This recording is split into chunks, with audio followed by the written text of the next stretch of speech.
Yeah, this is going to be a pretty good event for parts of Virginia. Other parts will not see a single snowflake. Of course, that can be said for a lot of events. We're going to be kind of right in between here in Richmond. It's not going to be a big event for us, but it could be enough to cause some slick travel by Friday morning when everything's all said and done, because it's going to be so cold.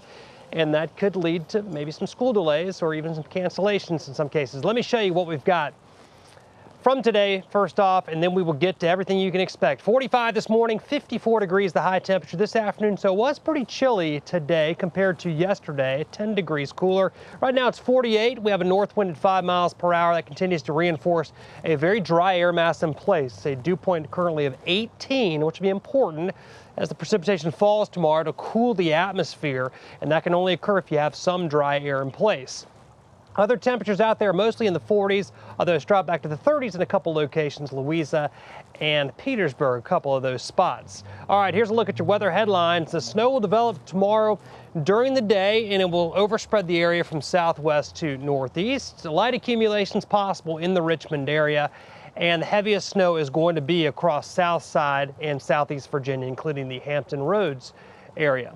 All right, getting a check on the snowfall report for today, and it looks pretty good, just because these resorts are going to have cold air. They'll get a little bit of natural snow, not a ton, but enough. All right, there's your Millionaire Cam shot, and there are your advisories. Now, so far, everything is in North Carolina and just into Hampton Roads. This is a winter storm watch here in dark blue. This is a winter weather advisory. I do expect the winter weather advisory to be shifted farther north into Virginia. It could come as far north as Petersburg, up toward the Gloucester area. That's kind of the line that I expect it on, and we'll see what gets issued probably tomorrow morning. All right, up top, we have mostly clear skies right now. High pressure continues to settle into the region. We have moisture down to our south, and as low pressure continues to approach the area, you can see the snow and the rain, all of this associated with the upper level trough that continues to head in our direction, and that is what is going to bring in that moisture for tomorrow. Lows tonight will be in the upper 20s and low 30s, with high temperatures tomorrow struggling to get out of the 30s. We're looking at upper 30s to right around 40 degrees in most spots. It'll be dry tomorrow morning, clouds increasing, and then that chance for some snow developing in the afternoon and evening. Keep in mind the chance for snow, 60 to 70%, has nothing to do with the amount of snow that we're going to get. Here is the most conservative model, just to kind of show you the range of what we're seeing here. This one keeps all the snow well down to the south. I think that this is probably going to be farther north, to where we'll get a little bit here in Richmond. Some models, though, want to bring a whole lot of snow through Richmond. Those look to be well overdone for our area. Here's what I'm expecting.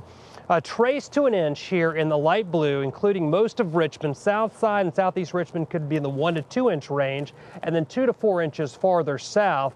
Now again, a little bit of snow could cause some problems by Friday morning. So farther south, it's going to be a snow day. I think South Hill, Emporium, and Hampton Roads. As far as school on Friday, too close to call Richmond to Petersburg. We're going to be right there on that edge. We'll see what the call ends up being, but I think it's going to be close. Farther north, though, I think you're going to need to do your homework. After this event, we are going to warm up heading into the weekend, and we'll be back in the 60s early next week. And beyond this event, it will be dry until Monday, where we'll have a good chance of rain on Monday. That'll linger into Tuesday a little bit. Still some mild weather around, and the chance for maybe another brush with winter late next week.